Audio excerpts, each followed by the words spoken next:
By the special grace of God, Your Excellency, this is the building that I have personally donated to support your campaign organization. We have a big hall at the home, we have the compound, which we have promised you that from here, that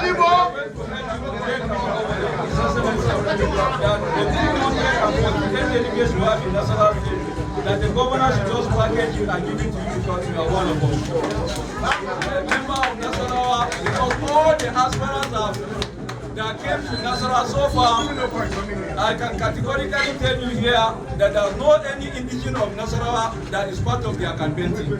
And for that we are part of your campaign team, the governor is holding you with high esteem. The governor will tell you himself, the governor is the governor of all people, and we appreciate you and we appreciate your coming. Your Excellency, thank you. Sanibó! Give us a round of applause! I'm grateful because this is the first office commissioning in the whole of Nigeria, whether it's Abuja or in different states. So most important thing is that we're working hard. We hope that we get all the votes that we need to win for Nasarawa here. And the rest assured that not only we will Nasarawa.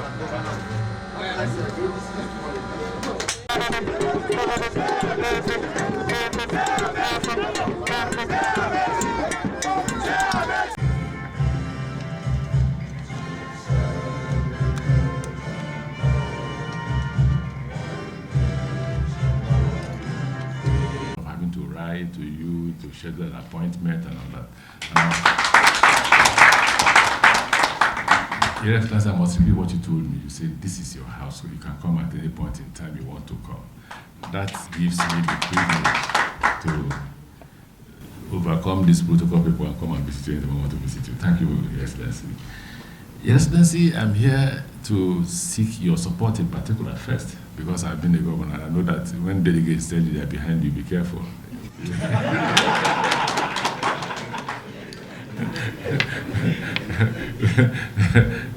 If you be the famous thing, I'll tell you one story in my village. There's a chief called Chief Amogempi. Chief Mpi say, when the people say we are behind you and you hear footsteps, boom, boom, boom, boom, please look back. Maybe people run away. So when you have a state where you have a governor, 80 to 90% of the delegates will usually go the direction that the governor wants them to go, especially if the governor is doing a second term. The reason is because they know the governor will win, and when the governor wins, the patronage will be apportioned according to loyalty. So we're not in doubt where the votes of Nasarawa State will be. So we decided to confess, to tell you that we're loyal to the party, and therefore we're loyal to you. and that you should please support us in our quest to preside over the affairs of the country. And we're not doing that because we think you should just give us support for the sake of supporting us. Yes, Excellency, I'm 56 years old, but I'm the most experienced of all of them running. I'm the most experienced of all of them running. I have governed a state where there was insecurity. He was then a brigade commander then in my state. Ndabawa too was a commissioner in that state. You could not, they were kidnapping 2 months old babies when I was governor. We never slept. We made sure that we kept awake for the citizens to sleep. So the second term election was a walkover. It wasn't an issue for us because people saw peace. People had to sleep. When we came in, there were checkpoints all over the state capital, all over. And when I received all the briefs, I announced that all checkpoints should go back to their barracks. Everybody should go back to their barracks. That's checkpoints. And the GOC 82 div then called me and said, Mr. Governor, why did you take that decision? I said, because I'm the chief security officer of the state. And he said, if anything goes wrong, we'll hold you accountable. I said, hold me accountable. The reason was because then the army told me that wherever there's a checkpoint, criminals avoid it. It therefore means that checkpoints were not necessary. What you will require will be patrol. But we went in, we had conversations on what to do.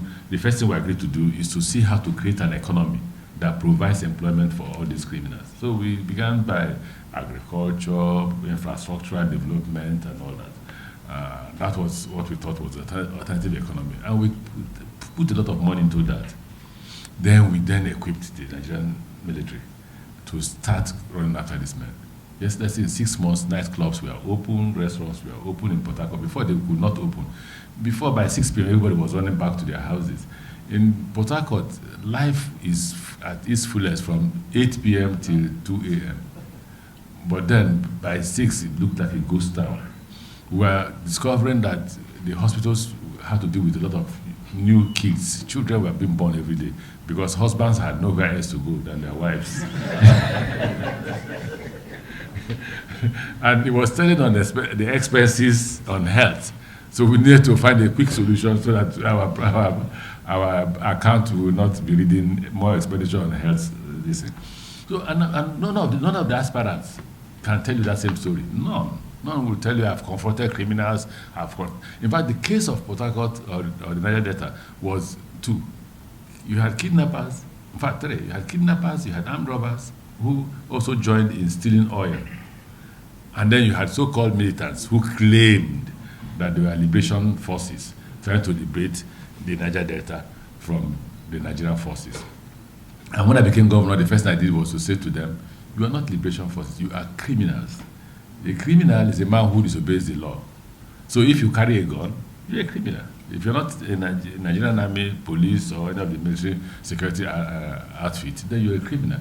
And the whole country was watching to see what will happen, because they thought something will happen to me.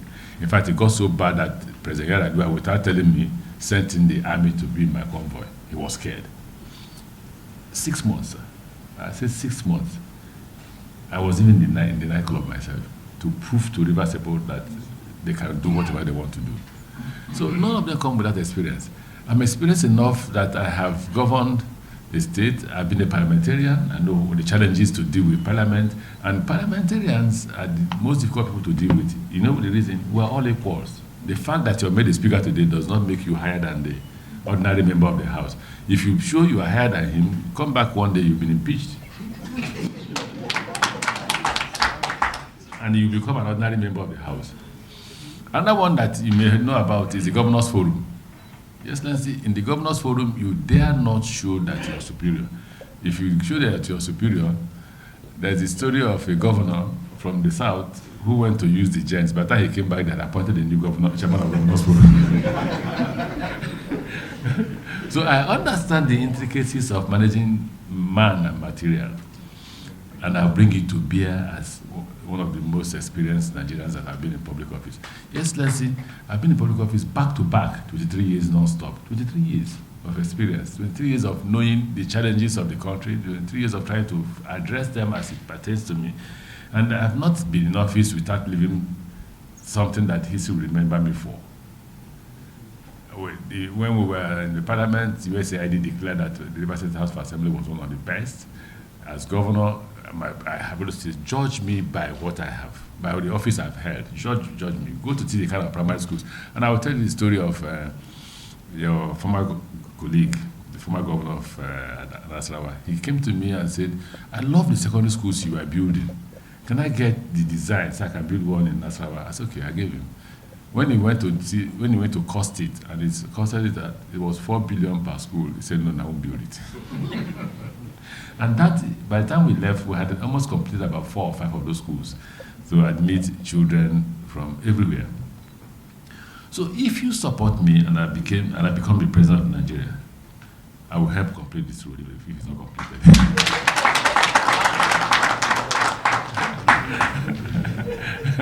Why I say that, maybe a joke, is that the road was awarded about 2017, right? No, since Obasanjo period, this dualization of this one they are doing now. Yes. No, they will finish before you become president.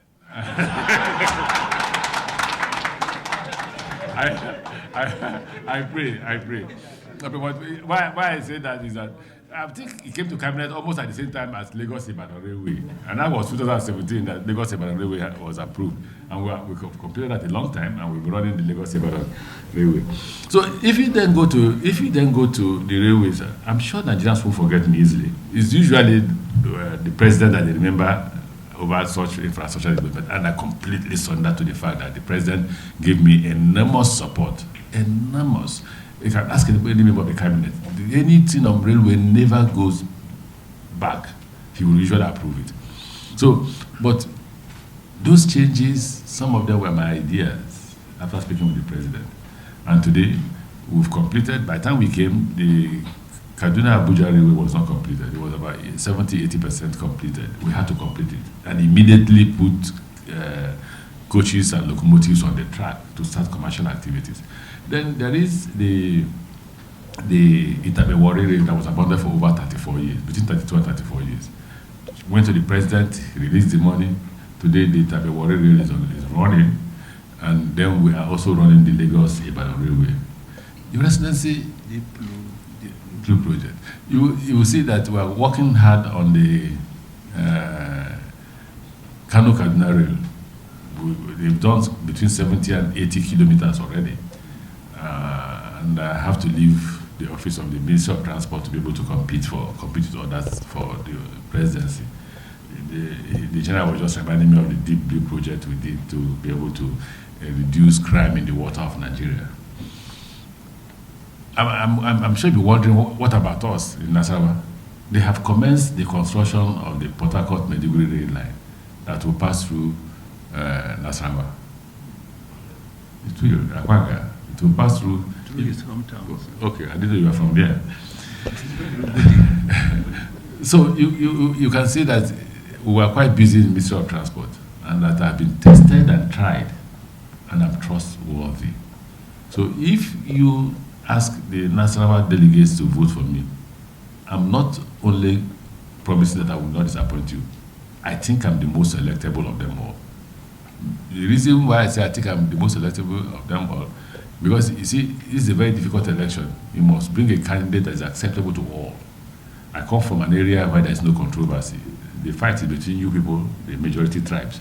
We, the minority in the south, we are not fighting with anybody. We are brother and sister to everybody. I'm as comfortable as I can sleep in Nasarawa, like I can sleep in Daura, as I can sleep in the Yoruba land or the Igbo land. I can, because we're not fighting for the things the other majority tribes are fighting for. So if you elect me at the primary, it's easy to sell me, not only because of my achievements, but because of who I am. Nigerians know me a bit, that I don't want to say I'm honest, so I don't say I'm arrogant, but I think I try to be honest. For me, black is black, white is white. It can never change. And that's the way God created me. So those who blame me for being that, they should also blame God for creating me in that manner. Yes, let's say thank you for this opportunity. So I don't bore you. So that if I go to see the delegates and plead with them to also plead with Excellency to support us. Thank you very much, Excellency.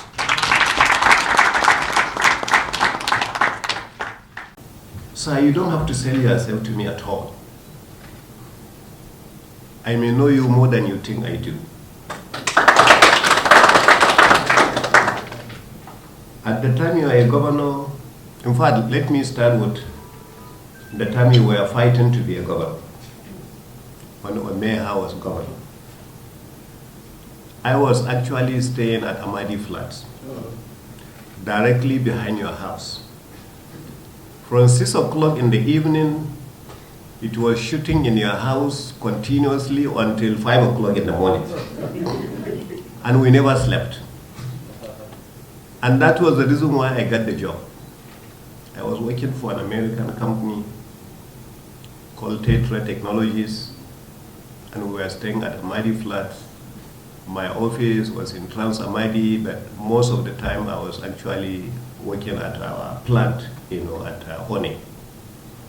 And like you rightly mentioned, the moment it's 6 o'clock, everybody was going to go home to rest. But for me, it was to go home and start hearing shooting in your house.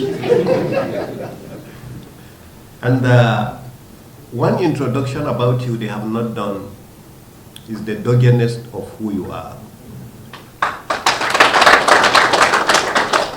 You are a dogged fighter. You fought. In order for you to be chairman of the Governors Forum twice, you had to fight for it. In order for you to be a governor, you had to fight for it, to return to that office after Omeha left. In order for you, everything about you was you had to fight to get there. So today you are fighting to be the president of Nigeria. The most amazing thing is the intimidating team that you have been able to put together. When I was looking through the CCTV and I saw Chief of Army staff, former Chief of Army staff, former commissioners of police, former gubernatorial candidates in numbers, also they are all coming. Former senator, who is also another senator, in fact, he was sitting on this side. Rochas Okorocha was sitting on this side, and I was at the center trying to settle them when I was in them. So a lot of people actually that you brought, are people that are very, very well known to me. And because of the fact that I work in the oil and gas company, she was introducing you that I'm a true Nigerian. You are former governor, former gubernatorial candidate from Ebonyi that you mentioned. Because I actually married from the hometown of Kanu Ibiam. As a result of that, I know the area very, very, very well. I've traveled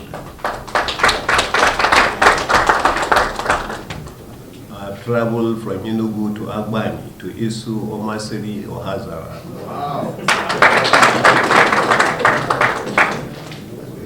All the way to Ifiko and then Umana.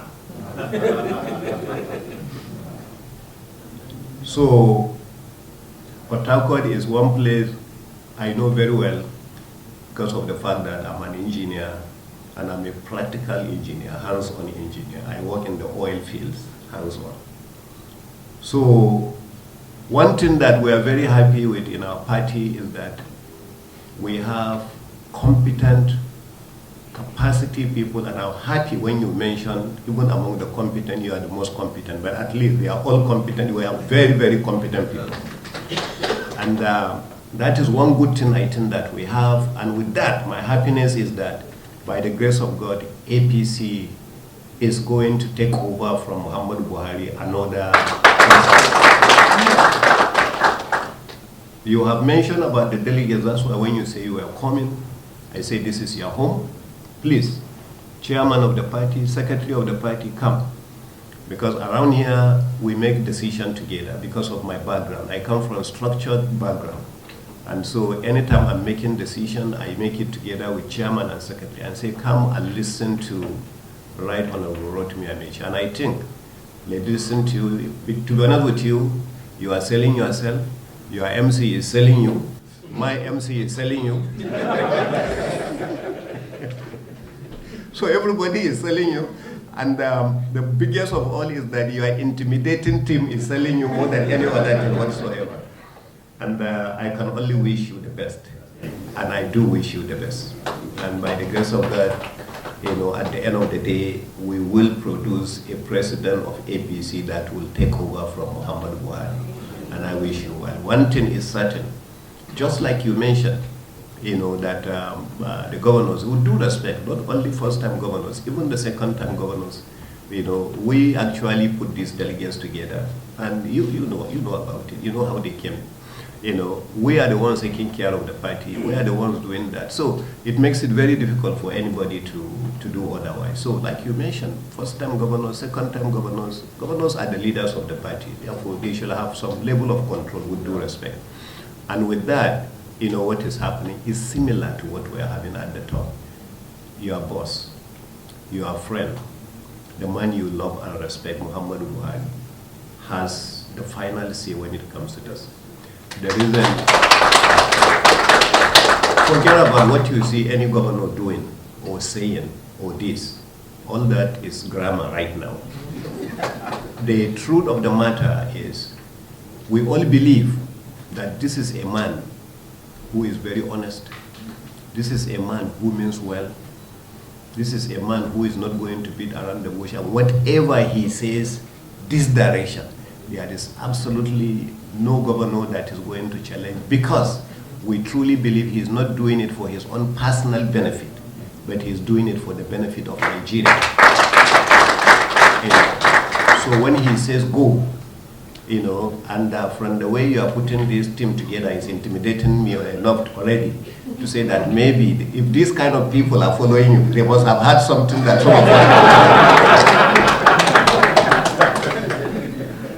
because my dear brother, the ambassador Grutai, is not somebody who jumps around following people. And I know how close he is to Mr. President. So I think, I didn't want to follow you to where you are going to meet delegates, but I think I will follow you.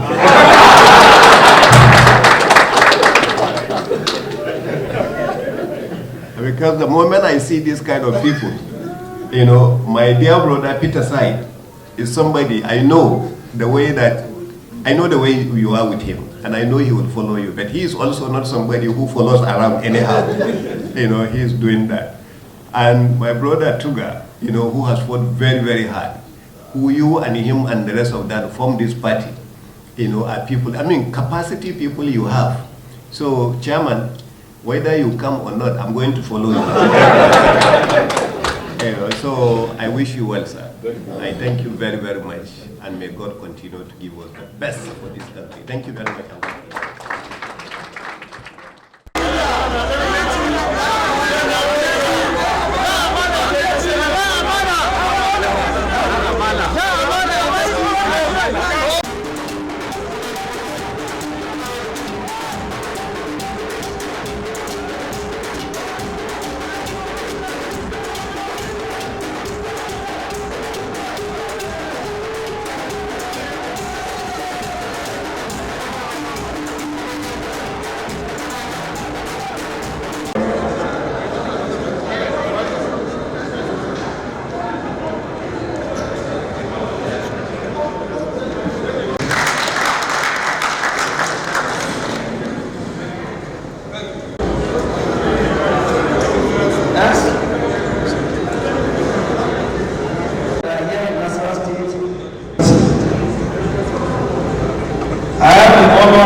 Welcome you to Nasarawa State, the home of Sanitizing.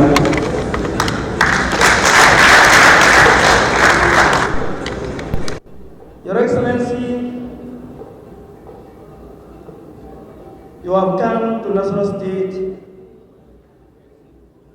to solicit from our delegates mandate.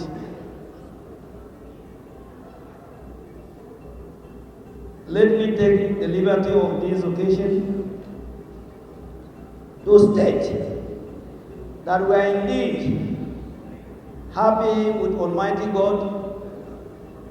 We appreciate and thank President Muhammadu Buhari for his doggedness to choose for us a torchbearer, a leader of the party that has sanitized our party today at the center.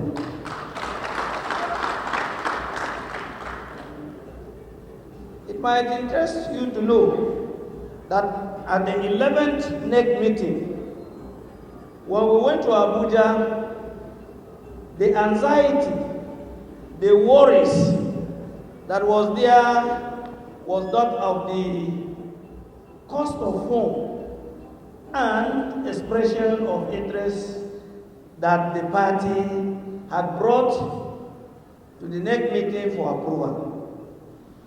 Everybody showed concern, everybody became worried. It was on news and newspapers, they were worried. But today, in my own life, I'm over 60 years.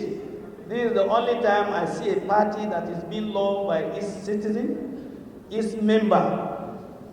Because when you see the change of people that have bought presidential ticket, you will understand that APC is in the right direction.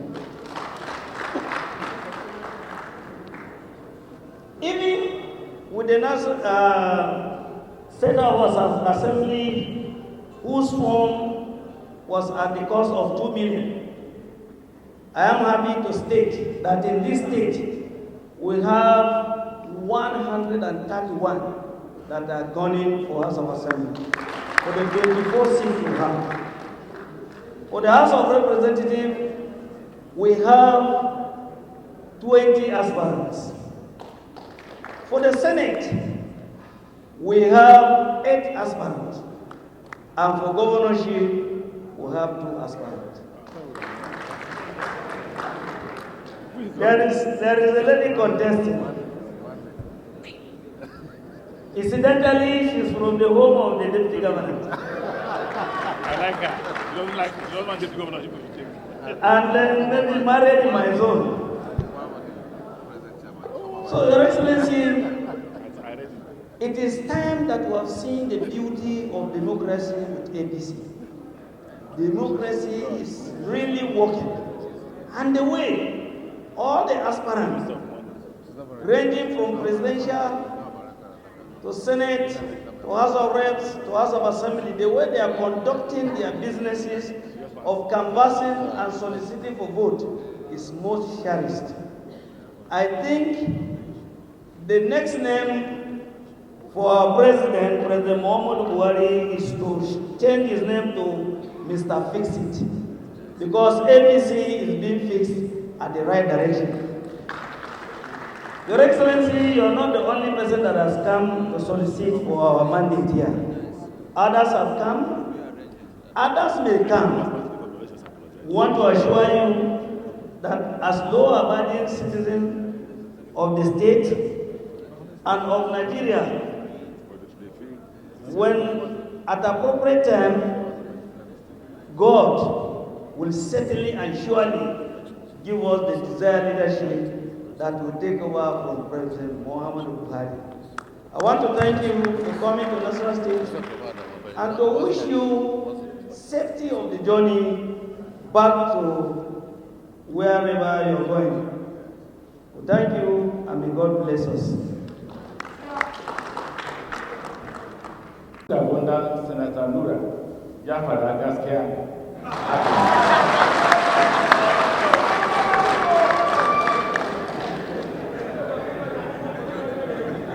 Because Nura was mischievous. He spoke all through in Hausa, knowing that there are some of us who don't understand Hausa. So. Quickly, we want to thank you for waiting for us patiently and knowing that you're extremely important. You're the most important politicians now in the APC.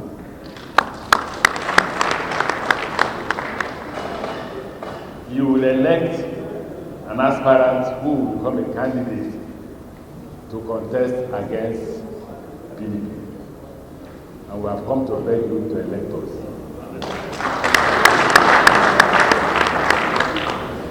We may not be the oldest, but we are the most experienced. Nobody on the stage now contesting for this position is more experienced than us. Check it. 8 years as governor, 8 years as speaker, 7 years as minister. How many? 23 years? None. None among them. And if you look at it this way, I have governed the state, Rivers State, where there used to be kidnapping, armed robbery, militancy, every day. When I came, 6 months, we chased them away. 6 months. This is very simple. Built primary schools, built secondary schools, started building the university, which the new governor stopped. So we're experienced. We know what the issues are, we know what the problems are, we will face them if you give us the opportunity. The problem is not we, the problem is you. Don't be deceived by politicians. They will come here, speak good English, they will come here and tell you, bring money. If they bring money, please give me some.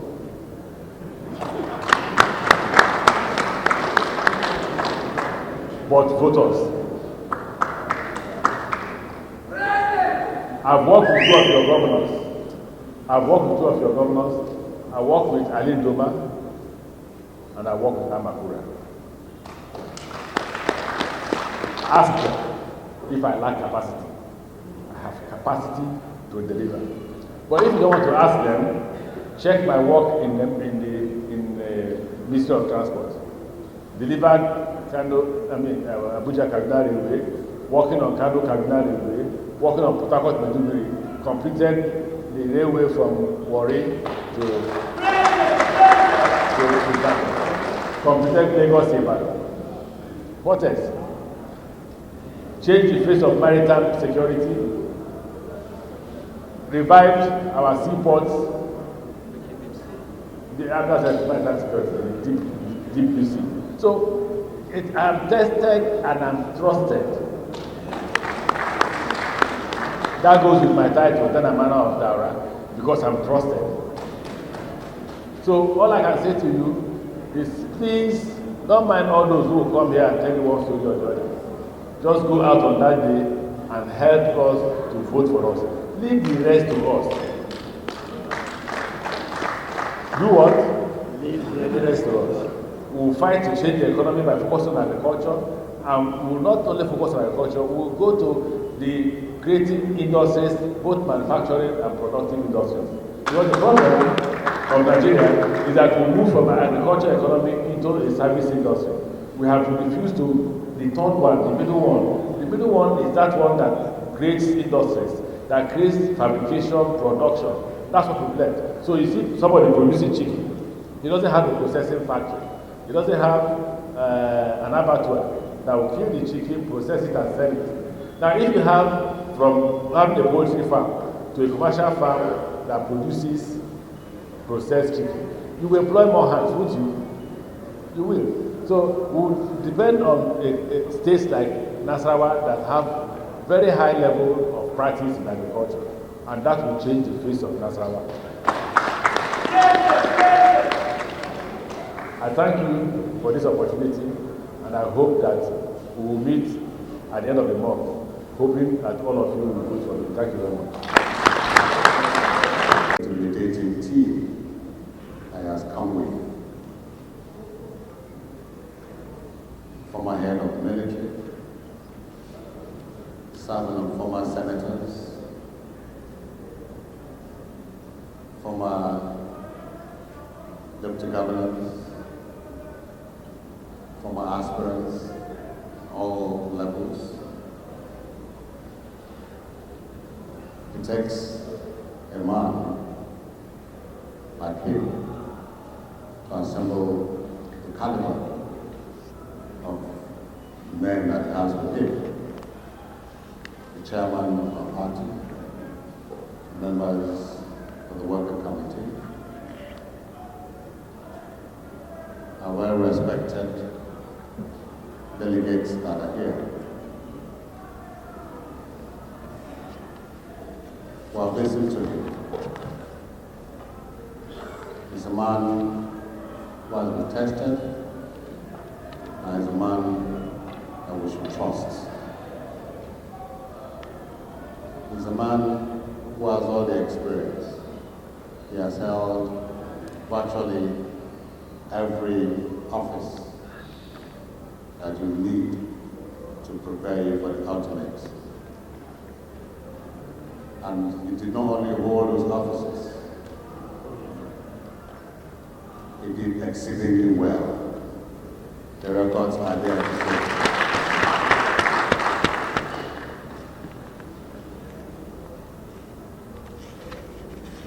We in Nasarawa State, and the MC said, we are welcoming people, hospitable people, and like we said earlier, in your courtesy call, you're a minority, so you can sleep everywhere. Nasarawa State also is a minority who accepts you.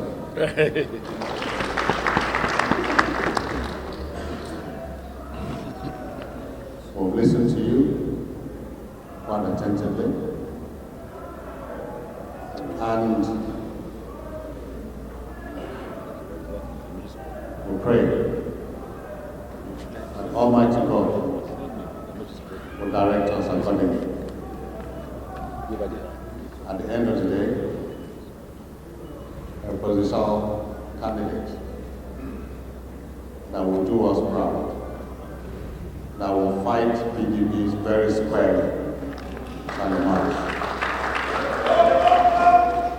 And victory shall be ours.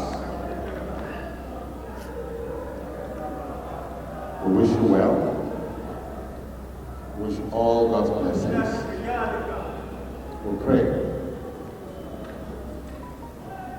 that the good Lord grants you your desires according to his will. And we pray that on that day, we are going to vote, the good Lord will direct us to vote right. I must, at this point, apologize on behalf of my principal, the Executive Governor, Engineer Sule, who, despite a very tight schedule, and the respect he has for you as a person and your entourage, to run here to be part of this. But unfortunately, he had to rush back to the office. He sends his apologies to you and to your team for his inability to be here personally. But he wishes you well, and he prays for you. That success will be yours. But as you come here safely, the good Lord that brought you here safely will take you back to Abuja very safely. I want to thank you for this opportunity. A lot of us have been hearing of Rotimi Amaechi, been hearing about him, seeing him on television, chasing those Indians with our railways, making sure they do it right, always making sure that quality is maintained, time is kept, and all the projects. Now they're seeing you live. There's nobody you want on TV is now live, you can see him live.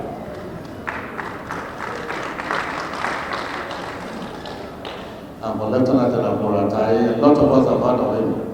Now he's here. Even if you go and create an agrarian economy, it can employ those who didn't go to school and partly some of those who went to school. But to create a base for those who also went to school, you must go from agrarian economy into value addition. So what is value addition? Value addition is that here I want to plant 100 hectares of tomatoes. What happens after you have finished planting? You have to create a factory that will process that tomatoes. When you create that factory that will process that tomatoes, you have created what? Employment. Employment. I have a chicken farm. So day-old chicks and I sell. No. The moment you create an abattoir that will process that chicken, you have also created more employment. We will focus on that.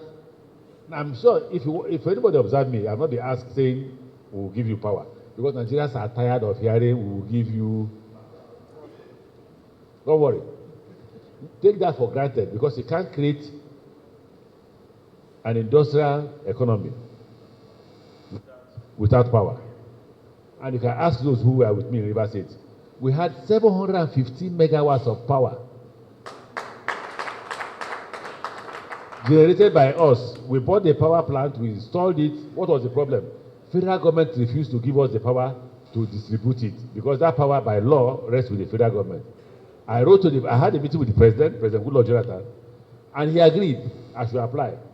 When I applied, he refused. He declined, according to him, because in his letter to me, that if they singled out River State from the Port Harcourt Disco, all other states who can't afford to generate their own power will suffer. So we should remain with those who are in the Port Harcourt Disco, who can't distribute their own power. And when I was discussing with him, I told him, sir, we are generating 750 megawatts. The problem is that the moment you introduce even 100 to the national transmission line, it will collapse it. So fortunately for us, sir, we also have our own transmission line. The only thing we don't have is distribution. And transmission and distribution are squarely on the exclusive list for the federal government. The one that is with us is generation. We have power, we have generated it. Allow us into your power, which has to do with transmission and distribution. Luckily, without waiting for you, we have done transmission lines, but we need to distribute. And he refused. If we get to power, the first thing we'll do is to get to the National Assembly to amend the Constitution, if they've not done that already, to allow distribution to be on the concurrent list. Any state that, because if you see most of these states, 10 megawatts, 20 megawatts have power. I'm not joking. Bayelsa was 20, Akwa Ibom was 40, and Akwa Ibom had 90 megawatts in Akwa Ibom. They had 90 megawatts, but today Akwa Ibom doesn't have power because of distribution. So if they had that power to distribute at that time when they had money under Akpabio, even though the 90 megawatts wasn't built by Akpabio, it belongs to a federal government company there, and then they hand it over to cross Akwa Ibom. If they have power to distribute 90 megawatts, their consumption is just 40. So they have excess of 50. So the first step to power is amendment of the law. So that those states who can generate 10 megawatts, 20 megawatts can start. While those of us at the federal level can go on and give power. Because if you don't have power, you can't do industrial development. Forget it. But I don't talk about it because Nigerians are tired of hearing, we will give you power. It has become something politicians used to sing to attract votes. We will then move from there to service economy. The problem with Nigeria is that we move from agrarian economy straight to service economy. Construction of houses, banks, and all that. It will change when we get to power. It will. I will ask of one thing of you. All this grammar I'm speaking will be grammar if you don't give me power. The first step to give me power is please go out on that day and vote for me to win the primary of APC. Big men will come here with their money, they will try to induce you with their money. If you take and vote for them, this country will not change. The same old story, the same type of people, it will not change. And therefore, who has made not to change? You, not the people. So you must ensure that on that day, as you march out, not minding how much you have brought, just go there, vote for people like us, and see the difference we make when we get to power. The first step is that Nigerian population is about 60% young men and women, right? So even if there are elders, give elders 40% of power, of authority, and take the rest 60% to the young men. Okay. When I say young men here, I mean both young men and women. Then you see the changes. Because you see, these young men have ideas. they are the people sustaining our non-formal economy. So young men are tired, so they are doing different things for themselves. Bring them into government and see how they discharge that capacity that they have. That's what you do. That's why most of us will have to learn from you. But young men will not have that capacity if young men does not exercise that authority to bring the right person into government. You must step out that day to do that, so that we all will not just celebrate, we all start working for the day. Look, for the day you elect me as president of Nigeria, ministers will know their portfolio before they get to the National Assembly. So that when National Assembly is interviewing a minister, is interviewing the minister to see how qualified he is to be Minister for Transport. And no minister will be appointed by the president, the 36, so maybe the extra, yes. I would look at my friends, look at those who have campaigned with me and give them the extra. But the 36, everybody should go home.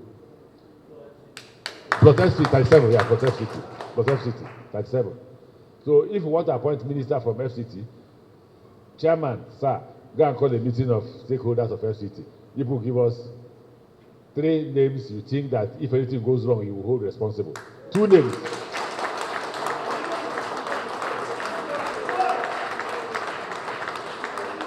Where you give us 2 females, there must be 1 man. Where you give us 2 men, there must be 1 woman. Preferably 1 man, 1 woman, and 1 youth. When they bring those names, the leadership of the party at the national level will sit and choose 1 out of the 3. The only one I will have the privilege of appointing will be those ones, the extra. You know, after 36, sometimes ministers are 42.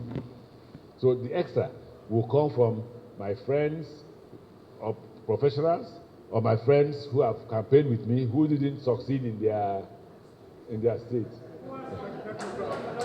But don't worry, I'm a good Christian. I'll pray and fast. God help me for them to succeed in their state, so that I can go outside politics to get professionals who will handle some of the sensitive ministries.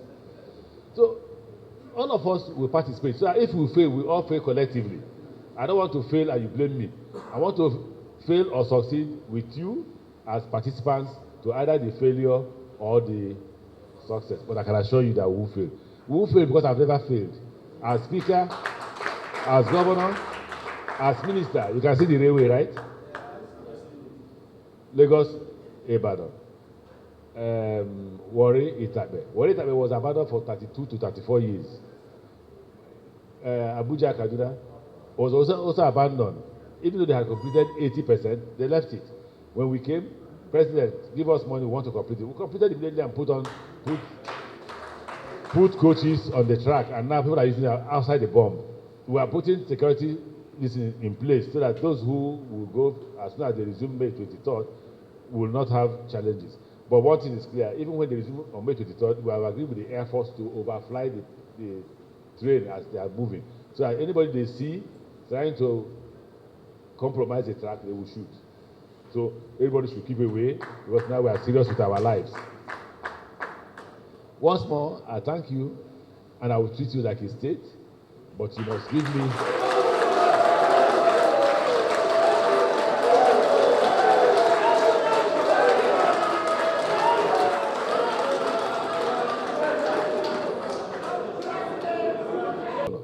And he said, look, I will join you, you start going. I will join you to address the delegates. So go to the delegates.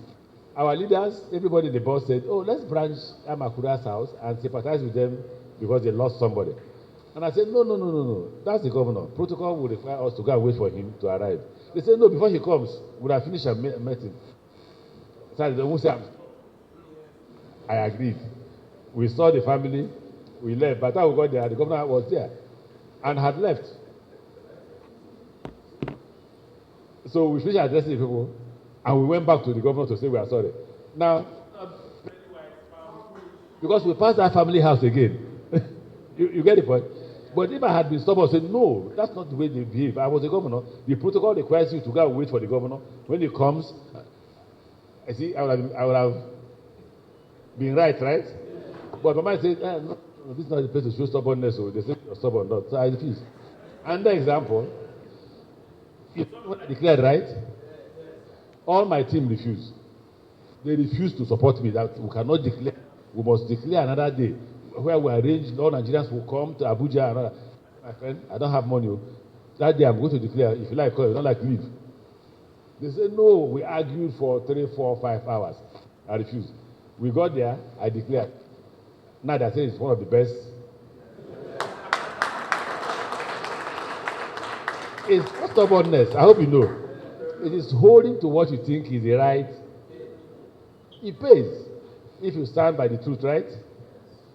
I will certainly allow superior advice and superior authority take precedence over mine. I'm not God.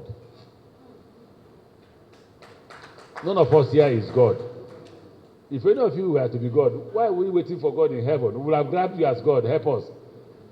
But every day we kneel down to pray to God. God, help us, make us president. It is only him that has that authority, that knows everything. Nobody on earth, not your imam, not the bishop, not the pope, knows 1/3 of what God knows. And God will bless all of us as we discharge our responsibilities. Thank you very much. Some of these people, there were a few persons who you need to know that were not introduced. So permit me to quickly introduce them in no particular order. For the purpose of clarity, let me say, you were speaker twice, governor twice, DG campaign twice, minister twice, chairman governors forum twice, chairman conference of speakers twice. It only says he's a child of grace.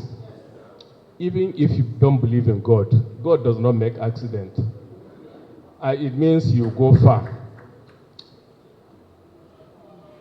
You'll be the president 2 times. And we will support you to be secretary of the United Nations because you are still young. 2 times. Let me stand on the existing protocol. I don't want to start calling names. Almost everybody here is somebody I know very well. But because I'm a service personnel, please allow me to recognize 2 individuals I have served together. First, General Brutai, who is my younger brother, the longest serving Chief of Army Staff. And I thank you for your service to the country. IGP Abba Suleiman, I serve with him too. I want to thank you for your service. Honorable Speaker, you said so many things, you made promises, you made my job very easy. We have only 57 delegates because of the limitation in the Constitution. The Constitution said there shall be only 6 area councils, 6 local government and FCT. But the fact of the matter is, Abuja Municipal Area Council, 1 local government, the vote is more than so many states. I don't want to mention some of these states so that I don't get into trouble. Yes, yeah. So you can imagine that once we cross the first hurdle, which by the grace of God we are going to cross, will come very handy during the general election. So, we are very intimidating entourage, which I have said, speak volume. We received some of the aspirants here, some in other places, and I can tell you nobody has come with such entourage. So I don't mean to praise him, but in the military we are taught to state the obvious. I'm just saying the truth. Now let me move here and speak about my people. These 57 delegates, I'm not just speaking on behalf of the 57 delegates, I'm speaking on behalf of all the people of the FCT. You made so many promises. You made one particular one that FCT will be treated as a state. And I want to thank you for that. And I know you do it. I have been knowing the Honorable Minister for 34 years now, but from far. But I came close to him about 22 years ago. He's a very good man, and I recommend him, and I urge us to give him the support because he does not lie. I also used to think you're arrogant. But when I came close to you, I know you just say the truth. You say the way it is. So, by the time we support him, I know everybody has been talking to me, I should bring this issue of being a minister. Let me tell you one example, Honorable Minister. Whenever they talk of zone, no central zone, they bring appointments, no central governor seat, nobody represents FCT. So they share whatever position among the North Central State. Nobody speaks for FCT. Today, there is no head of parastatal in FCT. And we don't need to even amend the Constitution to achieve so many things. I'll give you an example. When your friend, Governor Rufai, was here, he wrote a memo to the president to create mandate secretary. He was given approval, order 1 or so, to establish 5 secretaries. Another minister came and requested for 2. We have 5 secretaries, like 5, that's 7 ministries, which is good. But the only bad thing about that, the minister brought people from other states and made them secretaries. And we are very capable people here to be secretaries.